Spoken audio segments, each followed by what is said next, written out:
Welcome to my channel, Magician of Math. Today we are learning something about trigonometrical ratio. So last video हम लोगों ने काफ़ी कुछ देखा ट्रिगोमेट्री के बारे में. आज हम लोग जो खास देखेंगे वो ट्रिगोमेट्रिकल रेशियो के बारे में हम लोग देखेंगे. ट्रिगोमेट्रिकल रेशियो में किस तरीके से हम लोग वैल्यू पुटअप करते हैं और किस तरीके से हम लोग ईजी वे में जो हमारे प्रॉब्लम्स है उसको कैसे हम लोग सॉल्व करेंगे. साथ ही साथ जो ट्रिगोमेट्रिकल रेशियो का जो वैल्यू है, जो मान है, उसको हम लोग कैसे निकालेंगे. हमारे पास जो सबसे बड़ी जो समस्याएं जो होती है, प्रॉब्लम जो होती है कि हम लोग क्या करते हैं, ट्रिगोमेट्रिकल रेशियो का जो वैल्यू है वो हम लोग याद नहीं रख पाते, अक्सर भूल जाते हैं. तो हम लोग कुछ ऐसा काम करेंगे, कुछ खास सीखेंगे ताकि हमको उसको याद करने की ज़रूरत नहीं पड़े और हम लोग प्रैक्टिकल वे में सही ढंग से उसको हम लोग ड्रॉ कर लेंगे, बना लेंगे. यहाँ भी या एग्ज़ाम के पैटर्न पीछे वाले जो बैक साइड जो रफ एरिया है वहाँ पर जो हमको होता है जगह, वहाँ भी हम लोग ड्रॉ कर सकते हैं. तो हम लोग ट्रिगोमेट्रिकल फर्स्ट हम लोग सीखेंगे ट्रिगोमेट्रिक रेशियो हम लोग कैसे निकालते हैं और उसके हेल्प से प्रॉब्लम्स को कैसे सॉल्व करते हैं, वो चीज़ हम लोग देखेंगे. और साथ ही साथ जब आप वीडियो को वॉच कर रहे हों तो विदाउट स्किप किए हुए आप वीडियो को देखें और केयरफुल होकर के देखें, क्योंकि मैं बताने वाला हूँ बहुत ख़ास चीज़, उस चीज़ को देखें. साथ ही साथ अगर आप उसको देखते हैं, आपको अच्छा लगता है तो आप कमेंट बॉक्स में लिखें और अपनी बातें हमसे शेयर करें, काफ़ी अच्छा लगता है.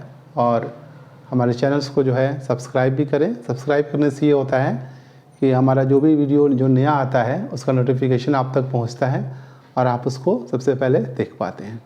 इसलिए सब्सक्राइब करें दोस्तों, हमारे डियर स्टूडेंट्स, काफ़ी ज़्यादा ज़रूरी है. और साथ साथ शेयर भी करें ताकि दूसरे को भी उससे फ़ायदा मिल सके.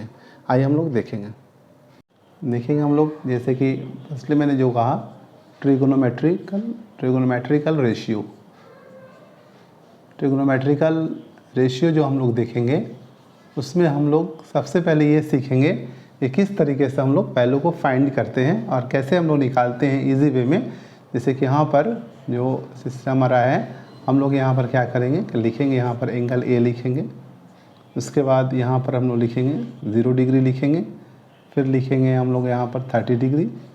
उसके बाद हम लोग आएगा 45 डिग्री, ये लिख लेंगे. यहाँ पर होगा 60 डिग्री और ये हमारा हो गया 90 डिग्री. ये लिखने के बाद हम लोग क्या करेंगे, किस तरीके से वैल्यू को अपन निकालेंगे, इस चीज़ को हम लोग को सीखना है. यहाँ पर हम लोग क्या करेंगे, ऐसे लाइन खींच देंगे. आप ये चीज़ जो है एग्ज़ाम में भी इसको बना सकते हैं. रफ़ साइड का जो आपका जो पेज आता है वहाँ पर आप बना सकते हैं इसको, कोई दिक्कत नहीं है. ये हमारा हो गया साइन ए हम लोग लिख लेंगे. यहाँ पर जो है हम लोग लिखेंगे कॉस ए और यहाँ पर हम लिखेंगे टैन ए.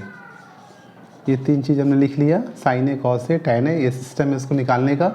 हम लोग क्या करना है, सबसे पहले यहाँ पर लिखना है 0, यहाँ पर लिख देंगे 1, एकदम इजी वे में विदाउट एजिटेशन का. हम लोग बताएंगे 1, यहाँ पर लिखेंगे 2, यहाँ हो गया 3 और यहाँ हो गया 4. यहाँ से 0 से लेकर के 4 तक हम लोग लिख देंगे. एंगल्स आपने देखा ट्रिगोमेट्रिकल रेशियो कैसे हम लोग फाइंड करते हैं, वो चीज़ देखेंगे. एंगल ए लिख लेंगे या कोई भी एंगल से यहाँ पर हम लोग लिख सकते हैं. यहाँ पर इसकी जगह पर ए है तो हमने ए रखा है. आप यहाँ थीटा रखेंगे, सब जगह थीटा होगा. या जो भी कोई भी जो आप अल्फ़ाबेट का कोई भी वर्ड्स वहाँ रखते हैं, पर्टिकुलर कोई लेटर रखते हैं, वो आपका होगा. उसके बाद यहाँ पर लिखेंगे 0 डिग्री, 30 डिग्री, 45, 60 और 90. ये चीज़ हम लोग लिख लेंगे. और यहाँ पर हम लोग क्या करेंगे, ऐसे लाइन खींच लेंगे. ऐसे हम लोग लाइन खींचने के बाद हम लोग ये देखेंगे कैसे हम लोग ईजी वे में इसको बना रहे हैं. 0 degree, 30 degree, 45, 45 degree, 60 degree, 90 degree. वैसे स्टूडेंट्स जो हमारे हिंदी मीडियम के जो छात्र रहे हैं उनके लिए कोड ए 0 degree, 30 degree, 45 degree, 60 degree, 90 degree लिख लेंगे. और 0 से लेकर के 4 तक हम लोग को काउंटिंग्स जो हमारे सिंपल जो नंबर्स आते हैं वो लिखने हैं 0 से लेकर 4 तक. उसके बाद हम लोग क्या करेंगे, यहाँ पर सबको 4 से डिवाइड करते चलेंगे. सबको एक हम लोग बनाएंगे. आप लोग देखेंगे कितनी इजी वे में मैं इसका वैल्यू आपको बतला रहा हूँ. ये आपका 4 हो गया. नेक्स्ट हम लोगों ने क्या किया, 0 से लेकर 4 तक लिख दिया, उसको सबको 4 से डिवाइड कर दिया. आगे हम लोग इसके बाद क्या करने वाले हैं, सब पर रूट चढ़ाएंगे. ऐसे सब पर रूट चढ़ा देंगे. ये हमारा हो गया, सब पर रूट चढ़ गया. उसके बाद हम लोग क्या करना है, 0/4 है. 0 बाई कुछ भी समथिंग कुछ भी होता है, 0 बाई कुछ भी होगा, सब इसका रिजल्ट होगा 0. 1/4, 1 का जो है हमारा यहाँ पर स्क्वायर रूट क्या होगा 1, और 4 का स्क्वायर रूट क्या होता है 2, दोनों रूट से बाहर आ गया। यहाँ पर देखेंगे 2 1 जा 2 और 2 2 जा 4, ये रूट के अंदर ही कट गया, तो 1 का स्क्वायर रूट तो 1 होता है और 2 का स्क्वायर रूट नहीं होता है, तो ये रूट में ही रहेगा 1/√2, ये हमारा वैल्यू आ गया। फिर आता है हमारा 3/4, तो 3 जो है उसका स्क्वायर रूट से बाहर नहीं आ पाएगा, बट 4 आ जाएगा, तो इसका हो जाएगा √3/2। आगे देखेंगे 4/4, ये हमारा कट गया, क्या आ गया 1 रूट में, तो 1 रूट में रहे या विदाउट रूट का रहे 1 का 1 ही होगा। ये हमारा क्या निकल गया, साइन का निकल गया। बहुत अच्छे ढंग से इसको समझिए, ऐसा आप एग्ज़ाम में भी तैयार कर सकते हैं। सिर्फ एक बनाइए सिंपल, और इसको जो हम लोग काफ़ी मैजिकल वे में इस ट्रिगोनोमेट्रिकल रेशियो को हम लोग क्या कर सकते हैं, समझ सकते हैं और बना सकते हैं। यहाँ ही नहीं, आप एग्ज़ाम में भी आप जो रफ जो पेपर है पीछे साइड बैक साइड जो कॉपी के अंदर आता है उसके में आप इसको खींच सकते हैं, उसके बाद आराम से इसको देख करके प्रॉब्लम्स को सॉल्व कीजिए। तो ये हमने क्या कहा, 0 से लेके 4 तक नंबर लिख देना है, सबको 4 से डिवाइड कर देना है, उसके बाद 0 बाई सम एनीथिंग सब 0 होगा। 1/4 है तो 1 का 1, 4 का स्क्वायर रूट क्या होगा 2 लिख दिया हमने, 2 1 जा 2, 2 2 जा 4, रूट के अंदर ही कट गया, तो 1 का स्क्वायर रूट 1, 2 का स्क्वायर रूट नहीं होता, वो रूट में ही लगा हुआ रहेगा। 3/4 है तो √3 का √3 हो गया, 4 का क्या हो गया 2, और 4 4 कट के 1 हो गया। ये हमने एक चीज़ का सिर्फ निकाला। उसके बाद देखेंगे कि कैसे हम लिखते हैं। फिर यहाँ बैक साइड से इस वैल्यू को उठाएंगे और यहाँ से स्टार्ट हो जाएंगे। यहाँ पर क्या हो गया 1, यहाँ पर 2 नंबर पे क्या है √3/2, बैक साइड से लिखते चलेंगे। ये मिडिल में है इसलिए सेम जगह पड़ेगा। ये आपका जो है 1/2 हो गया और ये हो गया 0। ये देखा आपने कैसे कॉस का भी वैल्यू हमने निकाल दिया एकदम बिल्कुल। उसके बाद हम लोग देखेंगे tan a, तो tan a का क्या होता है sin a बटा cos a। tan का जो फार्मूला होता है हमारा क्या होता है हमारा sin a बटा cos a हमारा, जैसे हम लोग देखते हैं tan a को हम लोग क्या लिख सकते हैं sin a बटा cos a, ये हम लोग लिख लेंगे। यहाँ पर आप समझिए sin a बटा cos a। उसके बाद sin का जो वैल्यू होगा क्या है 0 और cos a का क्या है 1, तो 0/1 क्या हो जाएगा 0। दैट मीन्स tan a का यहाँ पर वैल्यू क्या आ गया 0 आ गया। उसके बाद हम लोग देखेंगे या आप इसको ऐसे भी समझ सकते हैं कि 0/1 है तो sin a बटा cos a होता है tan a, तो sin a cos a 0/1, तो 0/1 क्या होता है 0। tan 0 का वैल्यू आ गया 0। यहाँ देखेंगे sin का वैल्यू क्या है 1/2 और cos का वैल्यू क्या है √3/2, तो ये 2 से 2 कैंसिल हो जाएगा, तो यहाँ पर क्या आ गया 1/√3 आपका फाइनली ये आ गया। यहाँ भी 1/√2 है और यहाँ भी 1/√2 है, इसको हम लोग कट कर देंगे 1/√2 से, तो पूरा बराबर कट जाएगा, तो क्या आएगा हमारा रिजल्ट 1 आ गया।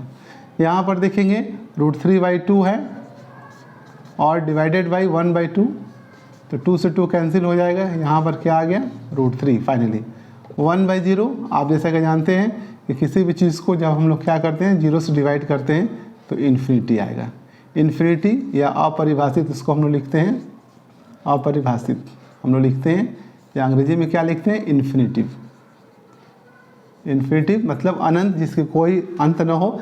ये हमारा बहुत ही इजी वे में वैल्यू हमारा sin 0 30 45 60 का हमने वैल्यू निकाल लिया। हम लोग इस तरीके से अब साइन यहाँ पर है, हम लोग क्या करेंगे साइन a का उल्टा क्या होता है cosec a होता है। यहाँ देखेंगे cosec a, हम लोग इस वैल्यू को क्या करेंगे उलट देंगे, 0 को उल्टेंगे फिर 0 ही आएगा। cosec 30 का वैल्यू इसको उलट देंगे 2/1 आ जाएगा, तो cosec का वैल्यू हमारा 2 हो गया। 45 का वैल्यू 1/√2 है, cosec साइन का उल्टा cosec होता है, इसको उलट देंगे 2/1 हो जाएगा। यहाँ पर √3/2 है, साइन का जो अपोजिट होता है वैल्यू को उलट देंगे 2/√3 हो जाएगा। cosec 90 का वैल्यू क्या होगा 1 को उल्टेंगे फिर 1 ही होगा। इस तरीके से sin a cosec a, cos a का उल्टा जो sec a होता है इस वैल्यू को हम लोग क्या करेंगे अपोजिट कर देंगे, उलट के रख देंगे, सेम वैल्यू आ जाएगा। tan a का अपोजिट क्या होता है cot a, तो हम लोग इस वैल्यू को सारे वैल्यू को उलटते जाएंगे। तो ये हमारा बहुत ही ईजी वे में हम लोगों ने सीख लिया कि किस तरीके से ट्रिग्नोमेट्रिकल रेशियो जो है से हम लोग कैसे ये वैल्यू रखते हैं। उसके बाद हम लोग वैल्यू को कैसे पुटअप करेंगे, इससे रिलेटेड कुछ प्रॉब्लम्स मैं बताऊंगा अभी, और ख़ासतौर से वह प्रॉब्लम जो आपके कंपटीशन में या आपके बोर्ड मॉडल जो एग्ज़ाम में जो पूछे जाते हैं हर साल, वो क्वेश्चन मैं आपको बताऊँगा बहुत ईजी वे में। और मैं आपको इससे आगे मैं बता रहा हूँ कि किस तरीके से प्रॉब्लम्स हम लोग बनाएंगे, और मैं इसके बाद नेक्स्ट वो करूँगा। इसमें हम लोग क्या करेंगे कि प्रॉब्लम्स देखेंगे। प्रॉब्लम फर्स्ट जो है यह हमारा एक्सरसाइज NCERT की जो बुक है 10th क्लास की 8.2 का हम लोग देख रहे हैं प्रॉब्लम्स। यहाँ पर फर्स्ट में क्या दिया हुआ है, साइन 60, साइन 60, डॉट है यहाँ पर, ये आपका हो गया cos 30 प्लस ये हमारा हो गया साइन 30 और ये हो गया cos 60। हम लोग को इसका वैल्यू निकालने हैं। जैसा कि हम लोग क्या करेंगे, यहाँ पर एकदम इजी वे में लिखेंगे सॉल्यूशन। वैल्यू तक पुटअप करना हम लोग सीख गए हैं, किस तरीके से वैल्यू निकालते हैं और उसको यहाँ पर सेट कर देना है। साइन 60 का वैल्यू जो होता है वो हम लोग लिख देंगे। ये सॉल्यूशन में हम लोग क्या करेंगे, इसको उतार लेंगे। Sine 60 dot that means multiply cos 30 plus sine 30 और ये हो गया हमारा कितना हो गया cos 60। हम लोग को क्या करना है, सबके वैल्यू बैठा देना है। साइन 60 का वैल्यू होता है √3/2, ये लिख लेंगे। यहाँ डॉट भी लिख सकते हैं या मल्टीप्लाई का भी साइन लिख सकते हैं, दोनों सही है। cos 30 का जो हमारा वैल्यू होगा ये भी होगा √3/2, क्योंकि साइन 60 और cos 30 का जो वैल्यू है आफ्टर ऑल एक जैसा होता है। प्लस साइन 30 का वैल्यू हो गया 1/2, यहाँ पर गुना का निशान देंगे क्रॉस cos 60 का वैल्यू हो गया हमारा 1/2। इसको देखिए कैसे हम लोग बनाएंगे, √3 से मल्टीप्लाई करेगा 3 होगा, 2 2 ज़ा 4, उसके बाद प्लस 1 से मल्टीप्लाई होगा तो 1 होगा और 2 2 ज़ा 4। हम लोग ये देखेंगे 4 का एलसीएम निकालेंगे, क्या है 4, या जब हम सकल होता है डिनोमिनेटर जब हम सकल होता है सीधा हम लोग क्या करते हैं ऐड कर देते हैं। 3 + 1 ये हमारा हो गया 4/4। हम लोग इसको डिवाइड कर देंगे, रिजल्ट क्या आ गया 1। इस तरीके से हम लोग देखें कि कितनी ईजी और कितने फास्ट तरीके से हम लोग इसको बना सकते हैं। बस अर्थ कि टर्म्स एंड कंडीशन क्या है कि आपको इस सब का वैल्यू जो है ना वो याद होना चाहिए। वैल्यू याद होने से क्या होता है कि हम लोग बहुत अच्छे ढंग से बना लेते हैं। एक चीज़ यहाँ देखने वाली चीज़ है जो कि कंसेप्ट की बातें मैं बतला रहा हूँ कि √3 किस तरीके से हमारा 3 हो गया, उस चीज़ को देखेंगे यहाँ पर। जैसे कि ये हो गया हमारा √3 × √3, करेक्ट। तो 2 √3 है, हम लोग क्या लिख सकते हैं, √3 का स्क्वायर लिख सकते हैं। उसके बाद √3 को हम लोग कैसे लिख सकते हैं, 3 का पावर 1/2 और यहाँ पर आ गया ये वाला 2, ये 2 से 2 कट हो गया, 3 का पावर कितना आ गया 1, तो हम लोग क्या लिखते हैं 3। इस तरीके से हमने √3 × √3 को क्या लिख दिया डायरेक्टली 3। 4 कैल्शियम निकालेंगे 4 होगा, उसके बाद 4 से हम लोग क्या करेंगे डिवाइड करेंगे, 4 1 = 4, 1 3 = 3। ये तो सिंपली जो हमारा फ्रैक्शन जो आता है उस तरीके का है जिसको हम लिखते हैं बटा का जोड़ कहते हैं और या सिंप्लीफिकेशन कहते हैं। 4 से 4 को डिवाइड करेंगे 1 1 में कटेगा, 1 1 से मल्टीप्लाई होगा, हमारा क्या हो जाएगा 1। तो यहाँ पर 3 + 1 = 4 और यहाँ पर 4 4 से डिवाइड होगा 1। इस तरीके से हमारा जो है ना आंसर काफ़ी इजी वे में आ गया। इस तरीके से हम लोग देखेंगे। इसके अलावा और भी आपको हम अभी कंटिन्यू करेंगे। 2-3 ऐसे क्वेश्चंस हैं जो कि काफ़ी ज़्यादा एग्जाम में पूछे जाते हैं, तो उसको मैं बनाऊँगा और इसके बाद मैं कंटिन्यू कर रहा हूँ। एक और जैसे कि काफ़ी ज़्यादा इम्पॉर्टेंट्स हम लोग प्रॉब्लम्स को देखेंगे जो कि काफ़ी अच्छे ढंग से हम लोग इसको बनाएंगे और एकदम बिल्कुल सिंपल वे जो होता है ना उस तरीके से हम लोग बनाएंगे। यहाँ पर लिखा हुआ है sec 30 cos 45 divided by sec 30 degree plus cosec 30, ये हमारा हो गया। सो कैसे हम लोग बनाएंगे, यहाँ पर लिखेंगे सॉल्यूशन और यहाँ पर लिखेंगे पहले क्वेश्चंस को हम लोग सही ढंग से उतार लेंगे। cos 45 divided by sec 30 plus cosec 30, ये हम लोग देखेंगे। तो यहाँ पर देखेंगे कि cos 45 का वैल्यू क्या होता है वो चीज़ हम लोग लिख देंगे। यहाँ पर होता है 1/√2 cos 45 का। sec 30 का वैल्यू कैसे निकालेंगे, cos 30 का जो वैल्यू होता है वो होता है √3/2, तो cos का उल्टा होता है sec। यहाँ हम लोग बता दें क्लियर कर देते हैं। जैसे कि यहाँ पर देखेंगे कि cos 30 का जो वैल्यू होता है वो हमारा क्या होता है √3/2। हमको क्या चीज़ चाहिए sec 30 का, तो ये sec इसका अगर अपोजिट है तो ये वैल्यू उलट जाएगा 2/√3 हो जाएगा, ये हो गया। उसके बाद देखेंगे कि sin 30 का जो 30 का जो वैल्यू होता है वो होता है 1/2। इसका हम लोग अपोजिट जब देखेंगे तो क्या हो गया cosec 30, ये हमारा हो गया 2/1, ये हमारा हो गया। तो हम लोग cos 45 का वैल्यू लिख दिए 1/√2। यहाँ देखेंगे sec 30 का वैल्यू क्या है 2/√3, 2/√3 लिख देंगे। उसको प्लस cosec 30 कितना हो गया 2/1, ये हम लोग लिख लेंगे। उसके बाद इसको एकदम सिंपल वे में हम लोग सॉल्व कर देंगे, ये 1/√2 वैसे ही रहेगा। उसके बाद √3 1 का एलसीएम निकालेंगे तो क्या होगा, √3 होगा। और √3 1 का एलसीएम √3 से डिवाइड करेंगे √3 में, 1 बार में कटेगा, 1 में 2 से मल्टीप्लाई होगा 2 प्लस 1 से √3 बार में, तो यहाँ पर पहुँच जाएगा 2 √3 इस तरीके से। तो हमारा कितना हो गया 1 2 3 4 स्टेप में हो गया। इसको हम लोग कैसे लिखते हैं 1/√2 वैसे ही रहेगा बिल्कुल। नीचे के जो दोनों नंबर होते हैं वो हमारे इस तरीके से उलट करके सामने आते हैं, 2 + 2 √3। ये हमारा हो गया ऊपर में √3 और नीचे हम लोग देखेंगे √2 × 2 + 2 √3। ये हमारे आंसर आ रहे हैं। इसको हम लोग क्या करेंगे, थोड़ा एक स्टेप और बनाएंगे। यहाँ पर हम लोग लिखेंगे √3 हमारा जो ऊपर में हो गया वो रहेगा, दोनों में 2 कॉमन है, 2 बाहर कर लेंगे, 2 √2 हो गया और यहाँ पर हो गया 1 + √3। यहाँ तक हम लोग ला करके यहाँ भी आंसर लिख सकते हैं, या इसके आगे इसका कंजुगेट लेकर के भी हम लोग बना सकते हैं। तो इस तरीके से हम लोग जो भी वैल्यू आएगा, जो इससे रिलेटेड जो क्वेश्चंस जो हमारे होते हैं, तो सबसे ज़रूरी क्या है कि सही वैल्यू में उसका मान पुटअप करना। वहाँ से ट्रिग्नोमेट्रिकल रेशियो से, ट्रिग्नोमेट्रिकल रेशियो का वैल्यू कैसे निकालते हैं आपको हमने बताया कि इजी वे में। उसके बाद हम लोग उसका कंसेप्ट जो है, जो भी अप्रोप्रिएट हम लोग अगर वैल्यू रखेंगे तो रिजल्ट बिल्कुल सही आएगा। और यहाँ पर इस तरीके से हम लोग क्या करेंगे, √3 और 2 दोनों तरफ कॉमन कर लेंगे, 2 + √3।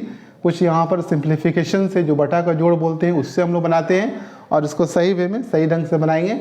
इसके बाद जो है आपको हम अगले क्लासेस में और भी इससे अच्छे ढंग से आपको बताएंगे, जो कि लॉन्ग क्वेश्चन, ये तो शॉर्ट टाइप क्वेश्चन हो गया, कुछ लॉन्ग क्वेश्चन मैं बतलाऊँगा।